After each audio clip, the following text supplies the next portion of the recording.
pessoal, tudo bom? Eu sou a Mel Ferraz, você está no canal Literatura e se hoje eu vim comentar então sobre a segunda parte aqui da história de Grande Sertão Veredas. Na nossa leitura, com as partes estão especificadas com as paginações ali embaixo no box de descrição, tudo certinho para você acompanhar. Vai ter spoilers, né? Porque, enfim, nós estamos falando aqui da metade do livro, não propriamente da metade, mas do meio da história. Então, nós estamos aí fazendo essa travessia juntos. Muito obrigada pelo acompanhamento de vocês. Mas vamos lá então, que hoje temos que falar sobre a história. E no vídeo sobre a primeira parte que eu postei na segunda-feira passada, já que nós estamos toda segunda-feira nos vendo aqui para comentar um pouquinho do que a gente leu, eu comentei um pouquinho da história, porque eu achei que na segunda parte faria mais sentido comentá-la. Bom, deixei de falar uma coisa super importante que agora não tem como deixar de falar, que é a epígrafe. Essa frase aqui que inicia o livro inteiro, Grande Sertão, que é: o diabo na rua, no meio do redemoinho. Ela é super importante, gente, para esse livro aqui. E eu tenho já que começar a falar dela porque nós estamos no meio de um redemoinho, nós estamos no meio de uma confusão, de uma fluência dessas memórias dessa pessoa, desse narrador que conta para outra pessoa que o está ouvindo sobre suas histórias, sobre tudo aquilo que ele passou ali, que ele quer, enfim, transmitir para essa pessoa que o está ouvindo, que no caso é um intelectual, é uma pessoa não nomeada, como eu disse lá no outro vídeo, que eu falei que já deixei aqui, e que é totalmente diferente dele, tá? Nós estamos falando do Riobaldo, portanto, e ele vai contar, então, no finalzinho da primeira parte para a segunda parte. Eu tenho que deixar claro que essas partes que eu estou falando aqui, elas são artificiais, vamos dizer. São partes do texto que foram cortadas por leitores, enfim, na verdade é pro meu professor, que eu tô tendo aula sobre Guimarães Rosa, então esse livro aqui ele não é dividido realmente, mas a gente colocou espaçamentos assim, lugares que começam, enfim, que são importantes a gente dividir, que a gente poderia aí colocar como blocos, né? Enfim, acho que vocês entenderam. O que acontece é que o Riobaldo, ele vai contar pra gente de um episódio no qual ele foi até o São Francisco cumprir uma promessa da mãe dele. A mãe dele ainda era viva, porque logo depois ela morre, e eu já vou falar um pouquinho mais sobre isso. Mas então nesse episódio ele conhece um menino super misterioso, super interessante, com quem ele atravessa o Rio São Francisco, um afluente ali dele, na verdade, e ele vai até o outro lado do rio, e ele passa um momento com esse menino que é super diferente dele.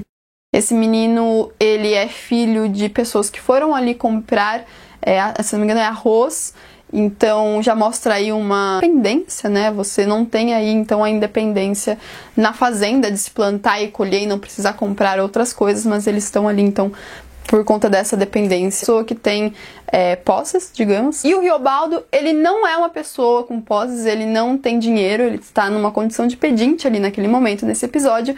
Então tem essa contraposição, né? Essa oposição entre o Riobaldo e esse menino que ele conhece quando ele tinha 14 anos. E ele fala que depois de refazer, né, a travessia, de voltar à margem na qual a mãe dele estava esperando por ele, ele se despede desse menino, mas ele não fica sabendo o seu nome, ele sequer pergunta o nome dele. De tão assim que foi esse encontro. E logo depois, então, a mãe dele vai morrer e ele vai para a fazenda do seu padrinho, que é o Celorico Mendes, que tem essas poças, essa fazenda, né, essas terras. E a gente sabe, então, na verdade não é que a gente sabe, mas a gente desconfia de que ele seja o seu pai, né?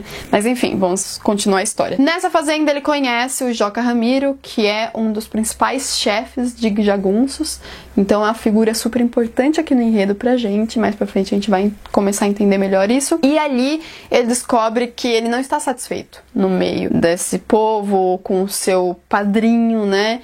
Ele se sente, então tem uma parte aqui que ele fala, eu fugi, e ele realmente vai fugir, mas ele não sabe o porquê que ele fez isso, porque que ele sentiu essa necessidade de não estar mais ali na fazenda do seu padrinho, que foi quem também deu uma oportunidade dele estudar, então a partir desse apadrinhamento, ele conseguiu ter acesso ao estudo, é por isso também que ele vai ser considerado por algumas pessoas como, inclusive Zé Bebelo, como professor, porque ele vai chegar então a ter noção uma espécie de domínio das letras. E ele vai fugir então, né, dessa fazenda, depois de tudo que o padrinho fez por ele e tal, e ele vai parar numa outra fazenda depois de muito caminhar, na qual ele encontra alguns jagunços de passagem, e um desses jagunços ele vê que parece que ele conhece, e realmente ele conhece, porque é aquele menino lá daquele episódio que ele contou pra gente.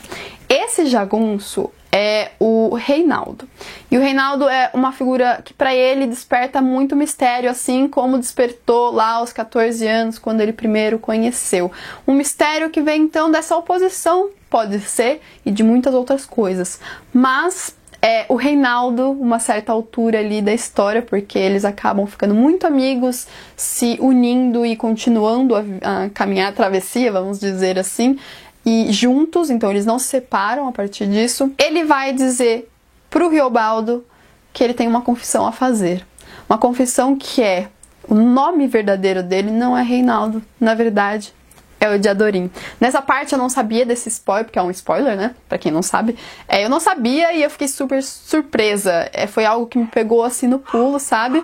Meu cachorro tá latindo, tá acontecendo alguma coisa lá fora. E eu sei de outros colegas que ficaram surpresos também com isso. É uma parte super bacana, assim, gostei bastante de ter passado por ela, de ter me surpreendido. Eu gosto de spoilers, mas às vezes ser surpreendida também é muito bacana. Então, porque eles são muito amigos, muito apegados, e ele confia no Riobaldo, Diadorim vai contar pra ele que o seu nome não é Reinaldo, é então Diadorim. E a gente sabe que Diadorim é uma pessoa super importante aqui no enredo, já foi falado na primeira. O Riobaldo ama esse homem, esse jagunço. É um amor impossível, né? Como eu já falei pra vocês, amor entre homens, entre jagunços aqui não tem vez. E ele sente então vergonha por isso, e a gente fica, né, acho que é quase no final dessa segunda parte, o Riobaldo vai contar pra gente de um pacto, de um acordo que ele teve com Diadorim, depois de muito tempo ali juntos, que é justamente porque ambos sentem ciúmes um do outro. Principalmente Diadorim, que sente muitos ciúmes dele com outras mulheres. Então, o Diadorim, na verdade, parte do Diadorim, esse acordo deles não se envolverem com mulheres enquanto eles estivessem juntos, atravessando ali o sertão, no sertão, enfim, justamente por conta desse ciúme.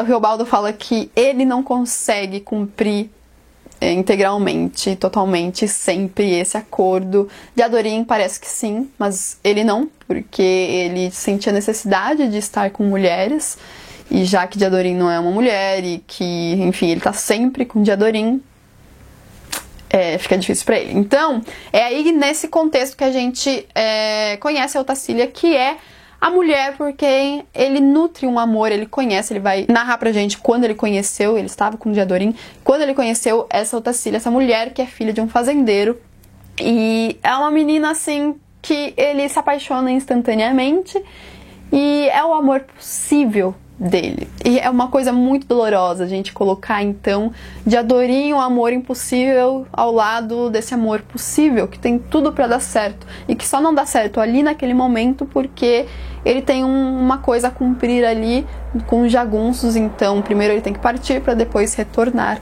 mas ele diz que ele vai retornar pra casar com ela. Tá, falamos de Otacília, falamos do ciúme entre eles, falamos dessa história deles se conhecerem, de quando eles primeiro se conheceram, depois do reencontro deles. E o último tópico que eu queria aqui colocar pra vocês, conversar com vocês, é sobre o final dessa segunda parte, que é aí que começa uma das guerras narradas aqui nesse livro, que é entre bandos, né? O bando dele é do Hermógenes, o Diadorim tá ali com ele, e tem muitos outros cangaços, jagunços com eles. Só que Hermógenes é uma figura um pouco conflituosa pro Riobaldo, porque o Riobaldo sabe que ele é uma pessoa má, que gosta, tem prazer em ver a morte.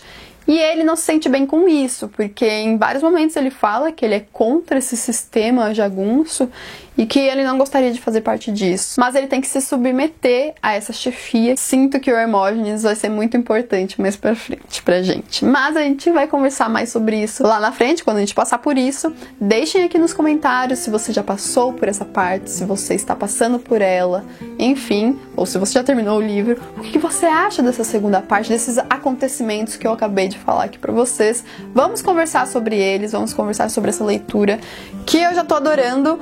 Tenho que confessar pra vocês que eu tô um pouquinho atrasada, mas não tanto assim.